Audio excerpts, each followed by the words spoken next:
Merhaba arkadaşlar. Bugün size Instagram'da paylaştığım bir sürü kişinin sorduğu, aslında bir kişi sordu. Her neyse çift renk 3D baskı yüzeylerini nasıl yaptığımı anlatacağım. İşte baskılar bu şekilde. Tekno'da hem beyaz hem siyah ve bu şekilde yüzeyleri oluşturuyorum. Ve bu da yaptığım bir telefon kılıfı. Bu da videosu. Yani düz bir yüzeyde çift renk yapmıştım. Evet bu şekilde. Aslında bunu öğrendiğim orijinal video Make Anything kanalındaki şu video oldu. Bunu da açıklamaya koyarım. Bunu izlerseniz aslında daha profesyonel ama İngilizce. O Fusion programıyla yapıyordu sanırım. O da daha sanatsal şeyler yapmış. Ben şu an basit bir şey yapacağım. Evet aslında bu videodan öğrendim demiştim. Bu az önceki Instagram'daki ayrıca çizimi. Şimdi yeni bir çizim oluşturayım. Mantıksal olarak şimdi bir yüzeyin olması gerekiyor. Yani düz bir yüzeyin olması gerekiyor. Şimdi çizerek daha iyi anlatacağım. 60'a ben bir ayraç çizeceğim tekrardan. Tamam bu şekilde bunu bir katılıyorum. 0.6 milim yapacağım. O kadar kalın olmasına gerek yok. 0.6 milim. Şimdi az önceki gibi fıllık vermek istiyorum. Ben Inventor programını kullanıyorum. Autodesk Inventor. Öğrenci sürümündeyim hala. Siz de öğrenciyseniz öğrenci belgenizi gönderip bu programı kullanabilirsiniz. Yani bir yıl süreyle izin veriyor sanırım. Benim bir yılım dolmamış herhalde. Hala izin veriyor. İzin vermeye devam etse daha güzel olacak aslında. Her neyse şimdi yüzeyim hazır. Sizin de böyle bir yüzeyiniz olması gerekiyor tabii ki de. Düz olması gerekiyor. Baskı yüzeyine yapışık olması gerekiyor. Yani şimdi burada bir çizim oluşturacağım. O çizime de yani siz bir desen yapacaksınız. Ben size harf yapacağım. Ne harfi yapayım ne? Yine aynı şeyi seçeceğim ben. Evet bu güzel. 40 milim. 45 olsa daha iyi aslında. Tamam. Bold yaptım daha iyi gözükmesi için. Tamam ne harf şimdi? Şimdi bunu katılamam gerekiyor tekrardan. Şimdi fark ettiyseniz zaten yüzeyde çizmiştim ben bunu. Buna tıklayacağım. 0.6 milim diyor. Ben bunu 0.2 milim yapacağım. Ama şöyle bir şey ki farklı bir çizim tekniği kullanacağım. Siz farklı şekilde tercih edebilirsiniz tabii. Ben bunun yönünü değiştireceğim. Evet, içe doğru bir katılama yapıyor şu anda. İçe doğru bir kesme yapması gerekiyor. Tamam, içe doğru 0.2 milim bir kesme yapıyor. Tamam. Şimdi kesmeyi yaptı ve içe doğru 0.2 milimlik N harfinin kesme oluştu. Şimdi o N harfinin yüzeyinden üstten değil. Bu üstten değil ki bu kestiğim yüzeyin oradan bir çizim açıyorum. Açtım şimdi. Ben bunu tabii sizin kullandığınız çizim programı farklıysa zaten mantığını anlayınca çizersiniz. Şimdi N harfini seçtim. Ne yaptım onu? Project Geometry ile seçtim. Onu katılayacağım tekrardan. Ama şu şekilde katılayacağım. Yine 0.2 milim katılayacağım ve ama yeni bir katı oluşturarak katılayacağım. Yani yüzeyler birleşmeden bu farklı bir katı olarak sayacak. OK diyorum. Şimdi bu Inventor programına göre bu farklı bir solid. Bu farklı bir solid. X ayrı parçalar şu anda. Tabii bunu farklı şeyler yapacağım şimdi. Bunu bir kaydedeyim. N2 ayrı. Bunu ikinciye çiziyorum o yüzden. Tamam. Şimdi bunu isterseniz rengini değiştirelim. Daha iyi olabilir. Tamam sarı oldu. Şimdi bu farklı, bu farklı. Şöyle yapmamız gerekiyor. Make part dememiz gerekiyor. N2 harf. Yani burada ismini verdim. Tamam, okey diyorum.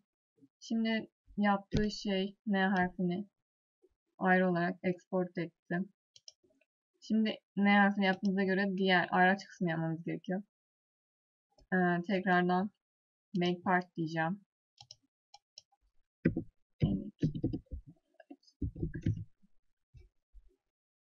Okey. Şimdi bunu da export etti.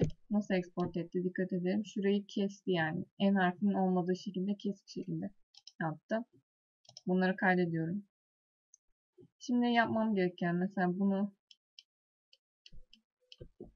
ilk şundan göstereyim. Bu harfi export etmem gerekiyor str şeklinde. Şimdi str şeklinde bu N harfini export ediyorum. Aynı şekilde iç dil kesilmiş olan parçayı da export ediyorum. N2 yap. Tamam. Şimdi bunları export ettim. Yapmam gereken şey slicer'ıma geleceğim. Ben Jura kullanıyorum. Siz belki farklı bir şey kullanıyorsunuzdur. Şimdi benim export ettiğim STR'ler bunlar. Onları programa atacağım. Attım şimdi. Yapmam gereken bu işlemleri zaten belki aşinasızdır. Yan yatırdım. Tamam. Şimdi buna bir koordinat sistemleri önemli aslında. Bunu sıfır yapmayacağım. Siz sıfıra sıfır yapabilirsiniz ama ben şöyle yapacağım. Bunları eksi 20. Benim tablomda bir sorun olduğu için köşeye yerleştirmem gerekiyor. 28. Bunlar önemli değil şu anda ama şu N harfi için az sonra anlayacaksınız. Şimdi bu küçük işte N harfini şu boşluk kısmına tam bir şekilde oturtmamız gerekiyor aslında. Şöyle yakınlaştırdığımda buralarda boşluk olduğunu görebiliyorsunuz. Mesela hangi eksenle oynamam gerekiyor? Y ekseniyle biraz oynamam gerekiyor. Mesela bunu 50 yapayım direkt. Ne olacak? Sağ kaydı bayağı.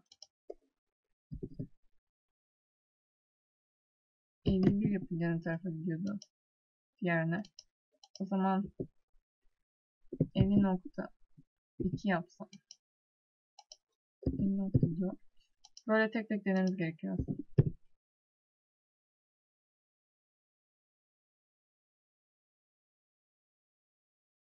Tamam, şimdi y ekseninde bir yükseğe yapalım. Bir 30 yapalım buna. Aslında tam oturduğu gibi gözüküyor ama. Şöyle milimlerle oynarsanız daha iyi oturacak.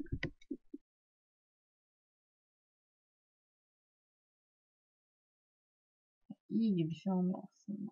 Bu böyle oldu şu anda. Şimdi yapmamız gereken şey üstteki parçayı seçip silmek. Ve şöyle bir önerim var.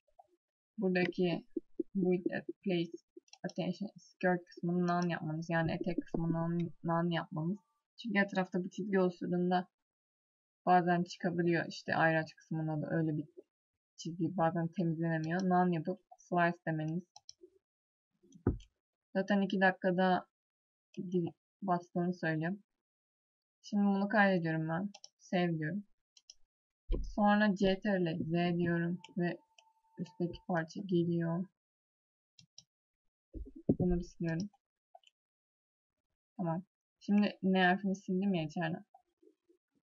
Ayrı bir parça olduğu için ismini değiştirmeniz gerekiyor. Ben burada yapmamışım. Evet, bunu slice'ledim. Şimdi N harfi olmadan dilimledim yani. Mantığı bu. Şimdi aslında skirt kısmını açsam daha iyi olacak benim için. Ya da gerek yok, hiç uğraşmayayım.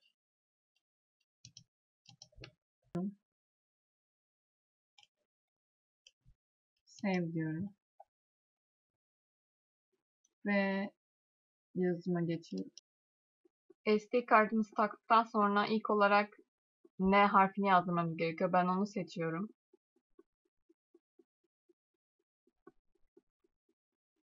Sonrasında yazdırıyor zaten.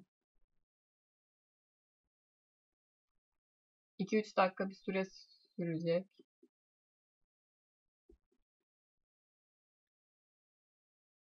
Sonrasında siyah filamentim vardı. Onu şeffaf ve fosforlu olanla değiştireceğim. Tabii change filament ayarlarını da siz yaparsınız. Çünkü siyah filament içeride kalacağı için rengi değişik olabilir. O yüzden change filament tuşuna basarak değiştireceğiz.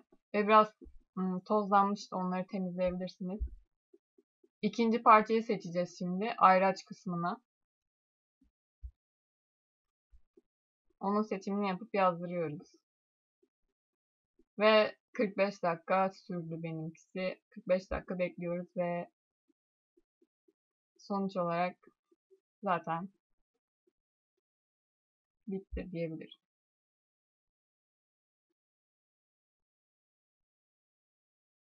Bir falçata ya da cımbız gibi bir şeyle çıkarttım. Ben biraz çizdim. Biraz dikkatli olmanız gerekebilir.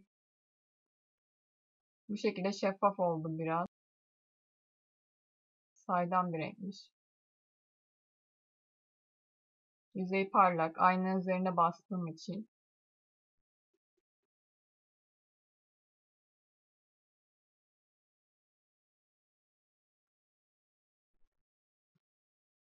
Ve benim kullandığım filament fosforluydu. O yüzden karanlıkta parlayacak.